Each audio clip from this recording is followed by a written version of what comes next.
announced a, quote, temporary 3-year pause, end of quote, to the federal carbon tax on home heating oil. The House called on the government to extend that pause to all forms of home heating. The honourable leader of the official opposition.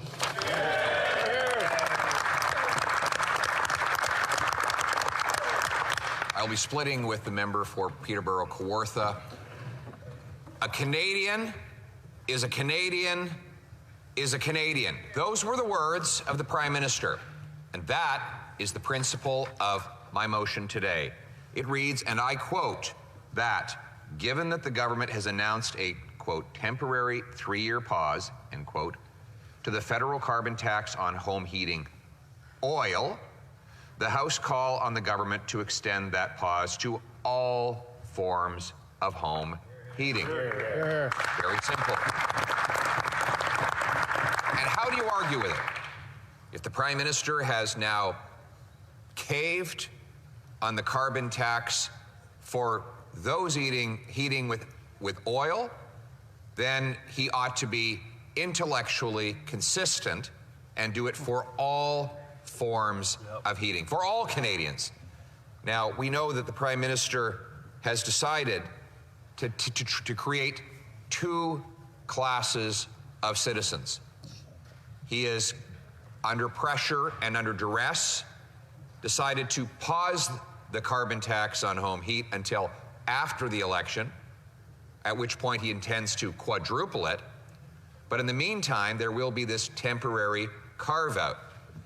Asked why there was a double standard and why this carve-out applied only to about 3% of households, the Minister of Rural Affairs said that other Canadians could have had the break too, but they didn't elect enough Liberals. Wow. In addition to that being a bloody-minded divide and conquer approach to politics, it's actually inaccurate because many did elect Liberal MPs and are still forced to pay the tax on the heat.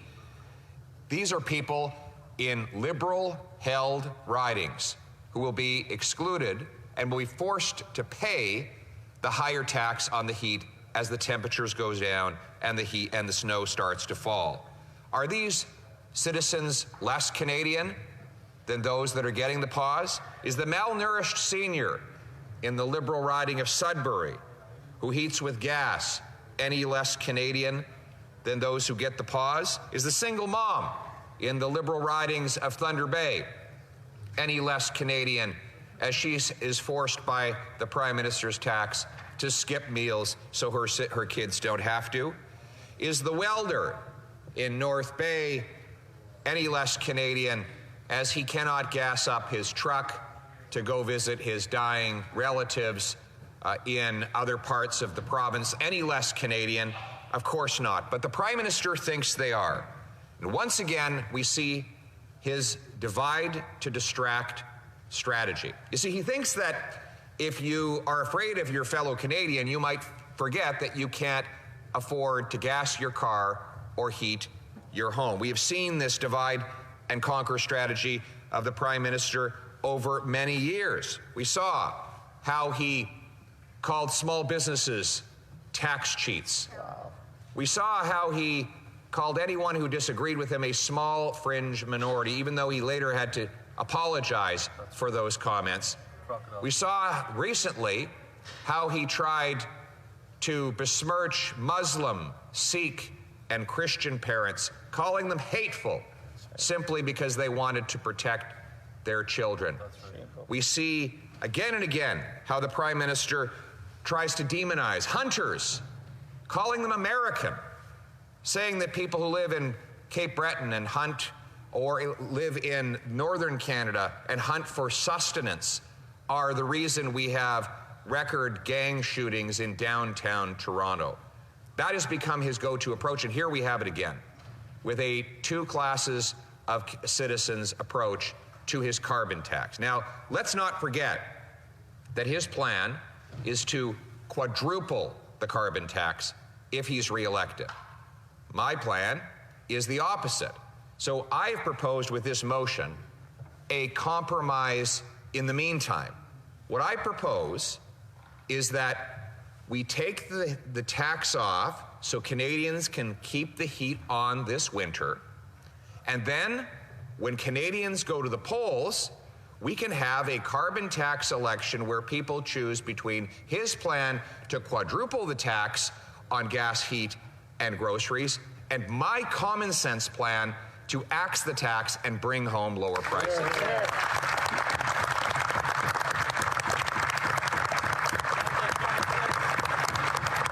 Now, the Prime Minister, in his desperate divide and by the way, it's not just divide.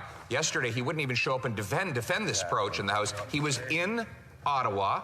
He was in the building, and he would not answer questions. You have a point of order from the Parliamentary Secretary to the Government House Leader. The leader of the Conservative Party has been told on many occasions he cannot do indirectly what he cannot do directly what he cannot do directly. So something of that nature. You know what I mean, Mr. Speaker. And I would ask that the member recognize that members of all sides of the House at times cannot be in the House for a multitude of different reasons. I will caution the Honourable Leader about that. The Honourable Leader of the Official Opposition.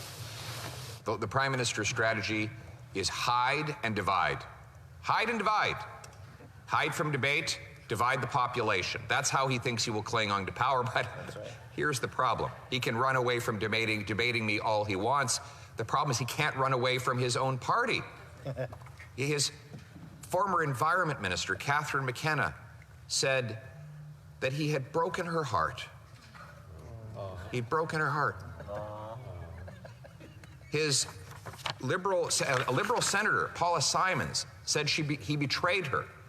Because he had assured her the carbon tax was going to make people better off, but he had later admitted that people heating with oil were made far worse off by his carbon tax, thus needing a pause from that tax.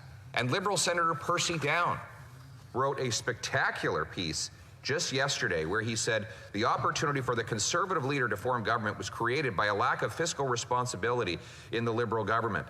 And the damage it caused our economy is now showing up in the opinion polls.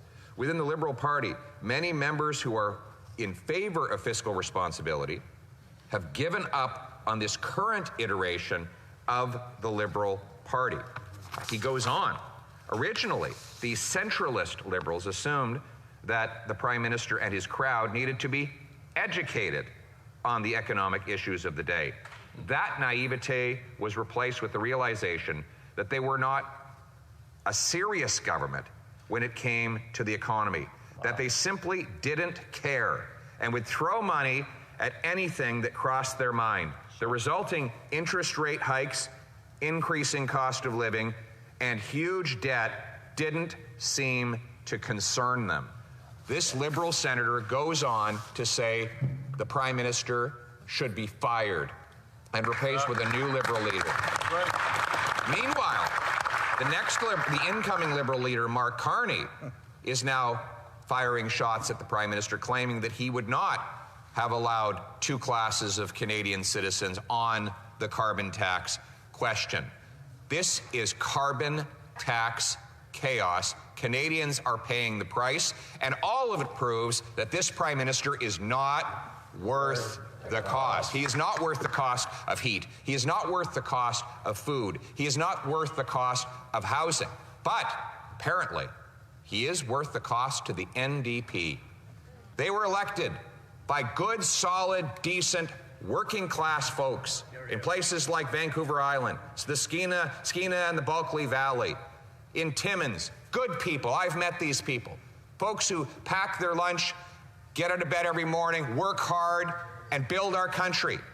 But they are betrayed by the NDP, who now work for the Prime Minister, who've sold out the working class rural people of this country who were the foundation of that party. Shameful. And now they have a decision. The NDP leader says he disagrees with the dual class citizenship approach of the Prime Minister on the carbon tax. I'm giving him a chance to prove it. We have a motion before the House that simply says, let's give everyone the same tax-free heat this winter. The NDP leader has already stated that he agrees with that point of view. but he has to check with his boss, the leader of the Liberal Party, the Prime Minister of Canada. Well, everyday people in Timmins, in Kapuskasing, in Smithers, British Columbia, and in countless other NDP communities will be watching on Monday to find out whether the NDP leader votes for them or the Prime Minister. And if he doesn't vote for the people he represents, why should they vote for him in the next election? The good news is that Conservatives do not work for this Prime Minister. We work for the common people. The common sense of the common people united for our common home. Your home, my home, our home. Let's bring it home. Questions and comments? The Honourable Parliamentary Secretary to the Government House Leader. I'm embarrassed. Well, thank you, Mr. Speaker. You know, it's interesting hearing the leader of the Conservative Party, and, you know, one could ultimately say he's taken a bit of a flip-flop, because it wasn't that long ago when he himself actually voted, when the NDP brought forward a motion to remove the GST on home heating. One would think, based on everything that he's been blabbing about for the last week or so, Mr. Speaker, that the Conservatives would have voted in favor of getting rid of the GST on the home heating. Canadians would be surprised to find out that he did not. October 2022. Now he looks to his colleagues. Did I really? Looks confused right yes, now. Mr. Speaker, he really did vote against an amendment that would have removed the GST on home heating oil. My question to the member is why the change? Why the change? I think it's a fair assessment. I agreed with him. You know, I too did vote against it, but I'm curious as to why did the leader of the Conservative Party flip-flop on this issue? No, Honourable Leader of the Official Opposition. We would take all taxes off home heat, Mr. Speaker. That's our view. The Conservatives, in fact, the NDP did copycat our 2019 election platform commitment to take the GST off home heat. That is true. But then they flip-flopped. And the NDP is now working for the Prime Minister. They've sold out the people in Kitimat. They sold out the people in Penticton. They sold out the hard-working miners and loggers in Timmins, and instead decided that they would work for the Prime Minister of Canada, that they would speak for the Prime Minister in those communities rather than speaking for those communities to the Prime Minister. Conservatives are the exact opposite, and that is why we call for a consistent one Canada approach. A Canadian is a Canadian is a Canadian, and we would take the tax off and keep the heat on for all Canadians everywhere, always. I believe we have a point of order from the Honourable Member for Kingston and the Islands. Speaker, I believe you seek it. You'll find unanimous consent to table the NDP motion, and the results of that vote. I'm already hearing no's. I'm already hearing no's. So questions and comments? Question Kamal-Tar, the Honourable Member for Courtenay Alberni. Mr. Speaker, when we talk about a one Canada approach, this motion will only apply to 4 provinces and 3 territories. It will not help people in British Columbia. However, New Democrats a year ago brought forward a motion to remove the GST on home heating, which would have applied on all Canadians, all 10 provinces and 3 territories. While I'm getting heckled by the Conservatives, I'll try to push through. But Mr. Speaker, it was in the Conservative platform of 2019 to remove GST on home heating. But what did they do? They voted against it, Mr. Speaker. So talk about who's fighting for all Canadians. The NDP did that by putting forward that motion. Maybe the member from Carleton can explain why his party voted against their promise in the 2019 platform, why they voted about removing the GST on home heating for all Canadians. Honourable Leader de l'Opposition. The Honourable Opposition Leader. Why don't we take all tax off home heating? Why don't we take all taxes off home heating? Why don't we do both? Very easy to do.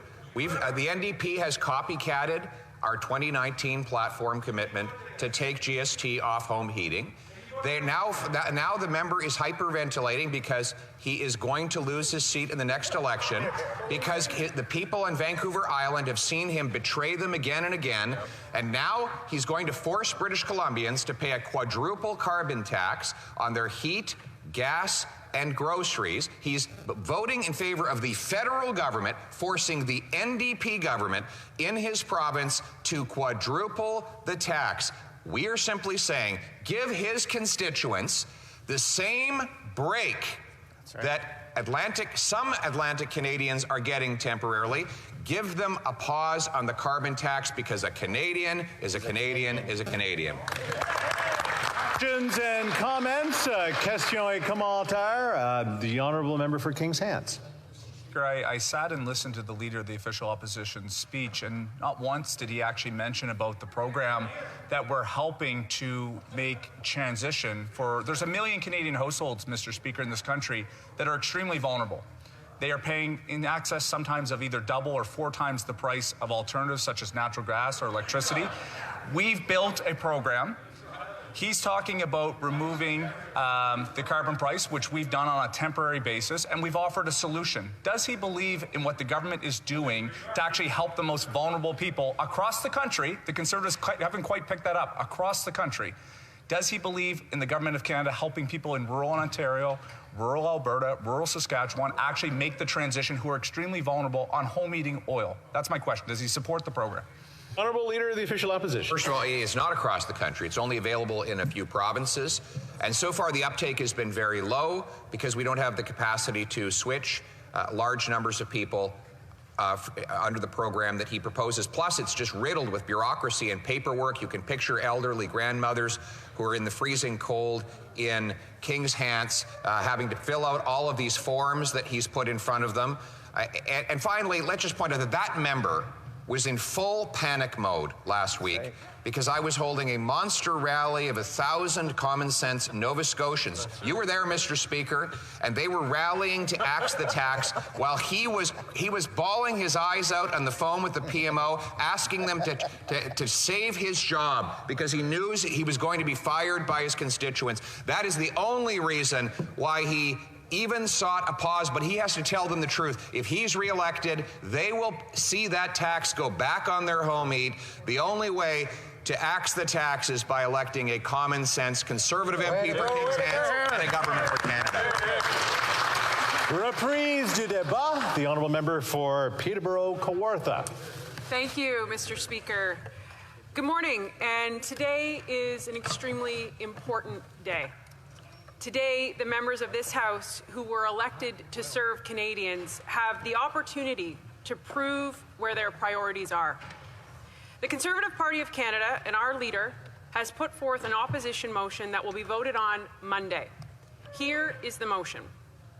Given that the government has announced a temporary 3-year pause to the federal carbon tax on home heating oil, the House call on the government to extend that pause to all forms of home heating. This is a reasonable, common sense, fair-minded motion, and I want to read it into the record again. Given that the government has announced a temporary 3-year pause to the federal carbon tax on home heating oil, the House call on the government to extend that pause to all forms of home heating. Mr. Speaker, after 8 years, the question is, why would we even have to ask for such a common sense motion? How did we get here?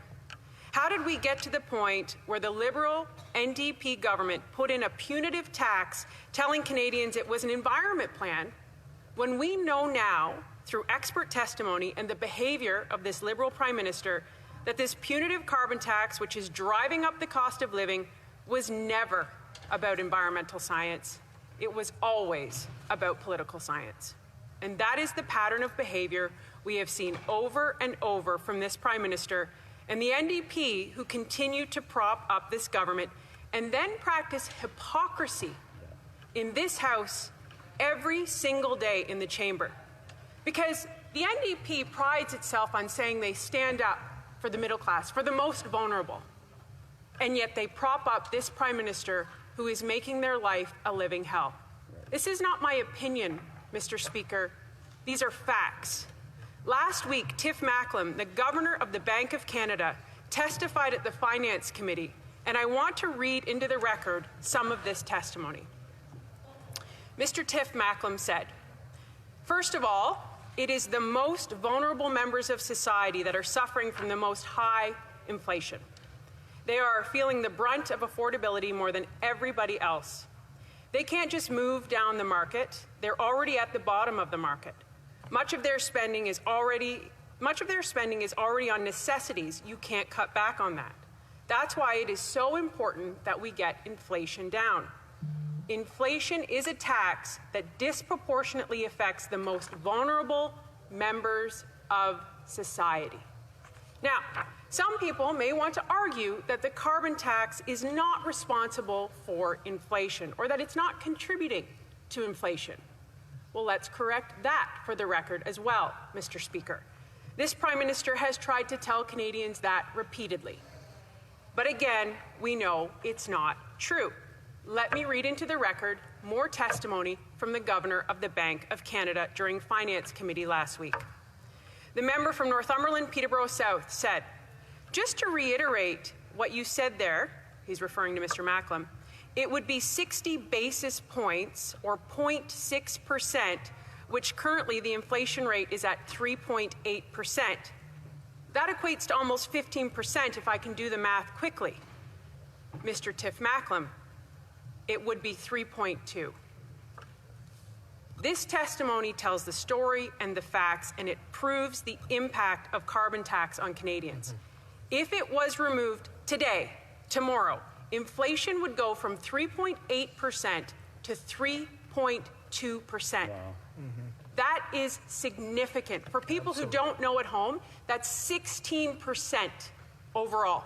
Your mortgage, your interest rate, the cost of heating, the cost of groceries, all the things that you need, the necessities you need to live that are squeezing you out every month would go down.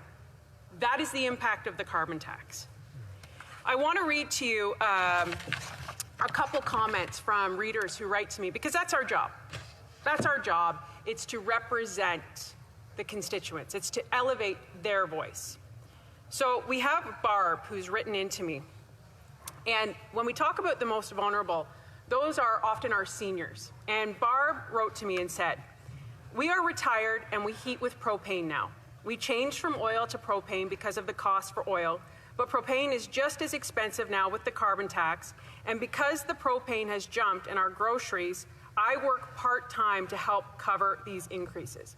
So you have seniors now who, work their entire life to retire, and they can't. They can't, and they're forced back into a workforce, not at a high-paying job. These are entry-level jobs they're trying to get into. They can't enjoy the fruits of their labor. Some of them are moving back in with their children. That is the result of this carbon tax. I want to give you a couple more stories because they're very important to hear and have in the record. Danny wrote and said, "My mother is going through this now. She has to make a choice, either heat her place or buy groceries. She layers up in clothing in her apartment. She is 69 years old. I have never seen this country so bad." Mike Jessup wrote, "I heat my home with food." And someone said, "What does that mean?" I said, "That means he doesn't have any money left over to pay for his heating. He can only pick one or the other." How sad is that?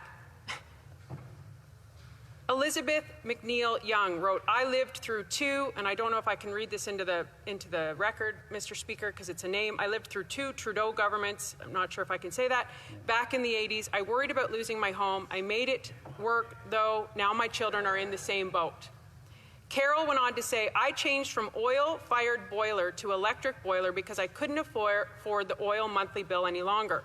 I wish there was a rebate for us homeowners who couldn't afford a heat pump and put in an electric boiler instead." This brings me to a point that I wanted to bring up. I sit in this House every day and listen to the members opposite on the Liberal Party. Their new argument is, "We're giving away free heat pumps." Two problems, Mr. Speaker. Number one, heat pumps only work to -25. We live in Canada. I don't know where they're talking about, but many areas in Canada go far below -25. Sure. Second problem, they're giving away free heat pumps. That is the essence of the problem we have in this country because of those Liberals. There is nothing free. Right. It is taxpayer money. This is basic fiscal policy, Mr. Speaker. Anyone who manages any household budget understands this. There's monetary policy, which is controlled by the Governor of the Bank of Canada. It's his job or her job to control inflation. Fiscal policy is controlled by the government, which in this case is the Liberals and NDP. And fiscal policy is how much you spend.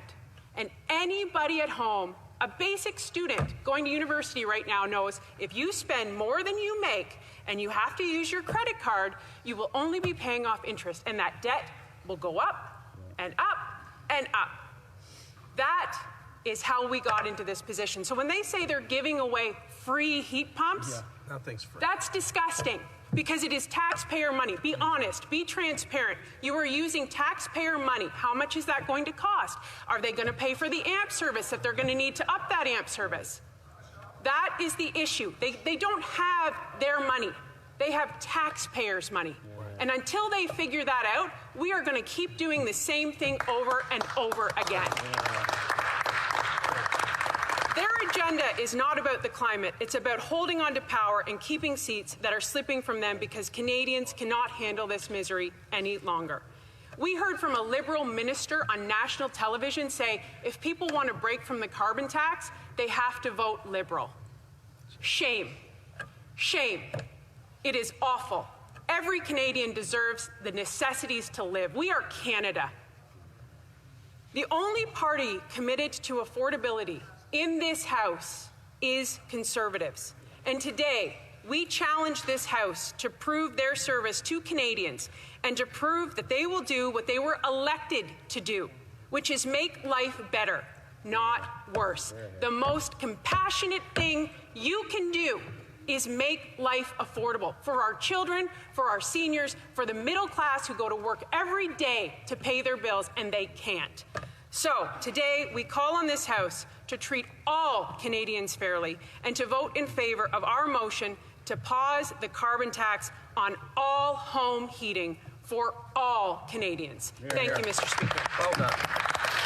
Questions and comments? Question et commentaire. The honourable member for Thunder Bay, Rainy River. I'd like to thank the member for her statement. I was interested to hear she said that heat pumps don't work when it's minus 25 below. I just came back from the western part of my riding, including Emo, which is in northwestern Ontario, where it quite commonly gets much below 25 degrees, and half the town uses heat pumps. I would think, and I know that the member is also from Peterborough, I know even in Peterborough it gets below minus 25. So really nobody north of Peterborough uses heat pumps, and are you not in favor of heat pumps? Because it certainly seems like an affordable way to heat your pump or heat your house if you can afford them. Thank you. The honourable member for Peterborough, Kawartha.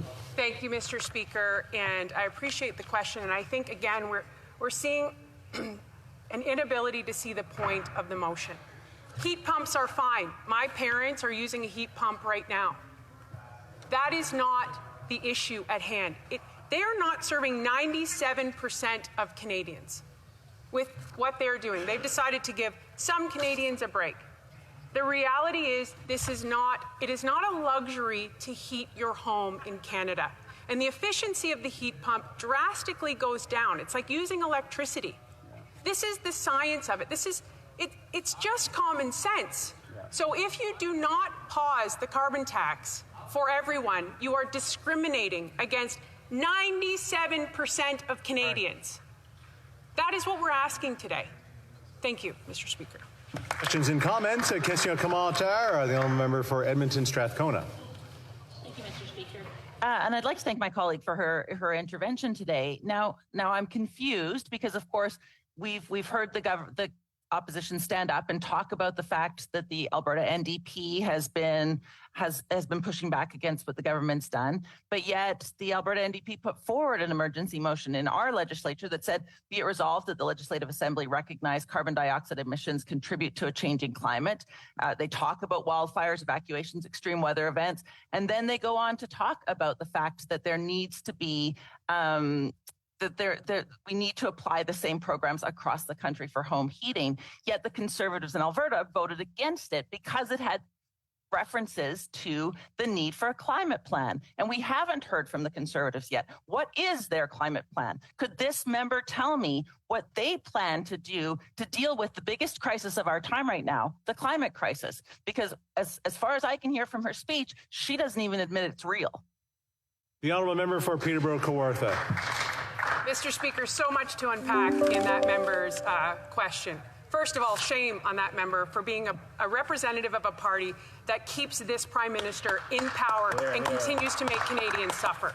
Secondly, I would challenge her to check out the recent Radio Canada CBC article where whistleblowers are saying they provided, secret recordings by Liberal bureaucrats, outright incompetence of their Green Fund. $1 billion Green Slush Fund is a sponsorship scandal level kind of giveaway. That is not an environmental plan. That's another scandal, another misuse of taxpayers' dollars propped up by this NDP. And now they're trying to distract. Mr. Speaker, they are now stating a falsehood. There was no motion from the NDP to take GST off home heating.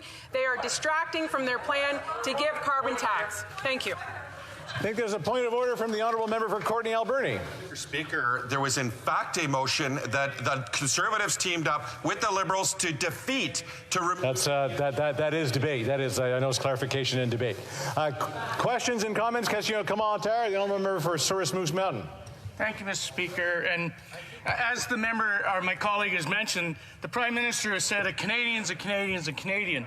When in reality, what he's done is said, pit a Canadian against a Canadian against a Canadian.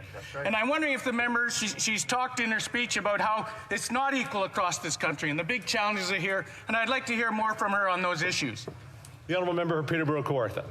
Absolutely, and thank you to my colleague for that question. Listen, we just see it every single day in this House.